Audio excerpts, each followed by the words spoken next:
तो welcome back again. मैं हूँ आशीष और आप देख रहे हैं द लीगल इनसेन। आज के इस पर्टिकुलर वीडियो में हम बेसिकली समझेंगे कि जो नया कानून हमारा आया, इस कानून में 498 ए को लेकर क्या कोई चेंज किया गया है जिससे हस्बैंड एक उम्मीद लगाकर बैठे कि उसको रिलीफ मिलेगा। रिलीफ क्यों मिलेगा भाई? रिलीफ तो पत्नी को मिलना चाहिए ना, तो हस्बैंड को क्यों रिलीफ मिलेगा? हस्बैंड इसलिए रिलीफ चाहता है क्योंकि 498 ए का जो मिसयूज होना शुरू हुआ वो रुका ही नहीं। 498 ए जो सेक्शन है आईपीसी का, वो बेसिकली इंट्रोड्यूस किया गया था पत्नियों को सेव करने के लिए। पत्नियों के साथ जो टॉर्चर होता था, उनके साथ जो क्रुएलिटी होती थी, उनको जो हैरेस किया जाता था पति द्वारा या पति के रिलेटिव्स द्वारा, उसको रोकने के लिए, पत्नी को सेव करने के लिए सेक्शन 498 ए को इंट्रोड्यूस किया गया। लेकिन बाद में पता चला कि इसका मिसयूज होना शुरू हो गया। पत्नियों ने 498 ए को यूज करके झूठे एफआईआर डालने शुरू कर दिए। जिसको भी फंसाना होता था, चाहे वो सास हो, ससुर हो या पति हो, या पति के घर में कोई और दूसरा सदस्य हो, उसका नाम जो है कंप्लेंट में डालकर उसके खिलाफ एफआईआर रजिस्टर करवा दी जाती थी। तो इस तरह से मिसयूज जब होना शुरू हो गया, तो बेसिकली पति ने और पति के घर वालों ने एक उम्मीद लगाई कि जब नया कानून बनेगा तो उनके बारे में भी उसमें सोचा जाएगा। तो क्या इसके बारे में सोचा गया है? क्या कुछ चेंजेस किए गए हैं सेक्शन 498 ए को लेकर नए कानून में? ये सभी चीजें हम आज के इस पर्टिकुलर वीडियो में समझने वाले हैं। So stay tuned throughout the video so that you could have a very better understanding over this situation. So basically अगर आपको अभी नहीं पता है कि सेक्शन 498 ए क्या है, तो पहले हम थोड़ा सा ब्रीफ में समझ लेते हैं कि सेक्शन 498 ए क्या है। आईपीसी के सेक्शन 498 ए में बेसिकली बात की गई है कि अगर कोई भी व्यक्ति अपनी पत्नी को परेशान करता है, उसको हैरेस करता है, उस पर क्रुएलिटी करता है, वह व्यक्ति या व्यक्ति का कोई भी घर का मेंबर क्रुएलिटी करता है, तो ये एक ऑफेंस है जिसमें 3 साल तक की पनिशमेंट हो सकती है। ये एक कॉग्निजेबल ऑफेंस है, इसमें जमानत नहीं मिलेगी। सो बेसिकली इस तरीके से क्रुएलिटी करने पर एक ये ऑफेंस बनाया गया सेक्शन 498 में। अब ये क्रुएलिटी क्या वर्ड है, इस क्रुएलिटी को भी डिफाइन किया गया कि आखिर हम कब कहेंगे कि किसी व्यक्ति ने पत्नी के साथ क्रुएलिटी की है। अगर कोई भी व्यक्ति या व्यक्ति के घर का कोई भी मेंबर अगर जानबूझकर कोई ऐसा कंडक्ट करता है जिससे पत्नी या तो सुसाइड करने को मजबूर हो जाए या सुसाइड करना चाहे, या उसके जीवन को, शरीर को या उसके स्वास्थ्य को फिजिकली या मेंटली किसी भी तरीके से कोई नुकसान पहुंचता है, तो पति के या पति के घर वालों के इस कंडक्ट को हम क्रुएलिटी मानेंगे।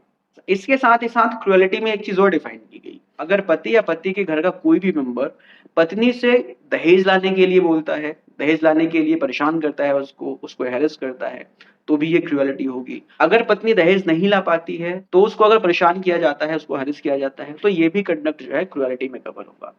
इस तरह से ये दोनों ही कंडक्ट क्रुएलिटी में कवर होते हैं और ऐसा करना आईपीसी के सेक्शन 498 में पनिशेबल है, जिसमें 3 साल तक की सजा हो सकती है। तो ये तो था हमारा पुराना कानून जिसको हम आईपीसी के सेक्शन 498 में डील करते थे।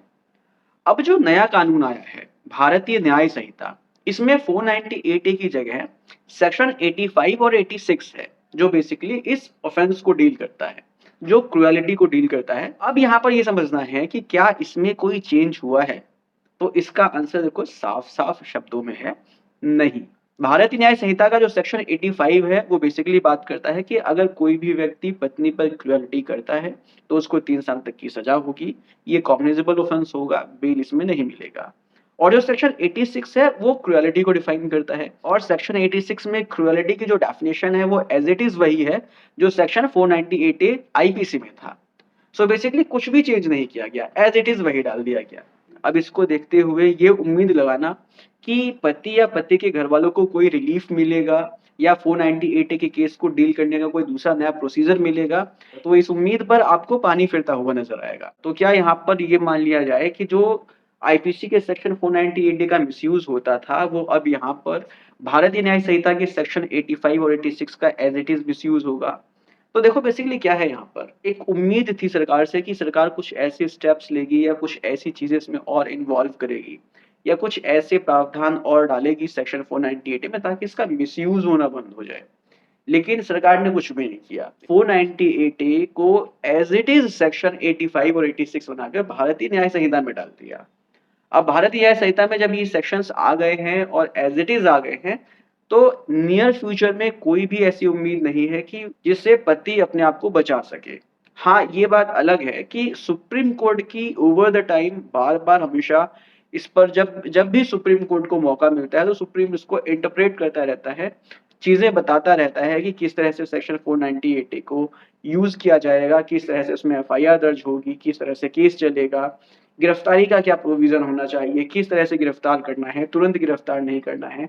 एलिगेशंस अगर कंप्लेंट में लगे हैं तो क्या वो एलिगेशंस स्पेसिफिक एलिगेशन है या नहीं, या सिर्फ़ ऐसे ही नॉर्मल कंप्लेंट बनाकर दे दी और एफआईआर को रजिस्टर कर लिया। तो ये चीज़ें नहीं होनी चाहिए। जो कंप्लेंट है वो स्पेसिफिक कंप्लेंट होना चाहिए, स्पेसिफिक एलिगेशन के साथ होना चाहिए। जिस व्यक्ति के खिलाफ कंप्लेंट हो रही है तो उस व्यक्ति ने कब आपके साथ क्रुएल्टी की है, किस समय की है, कहाँ की है, तो किस तरह से की है, ये सारी चीज़ें जो है उस कंप्लेंट में जब तक नहीं होंगी तब तक एफआईआर उस व्यक्ति के खिलाफ लिखा नहीं जाएगा।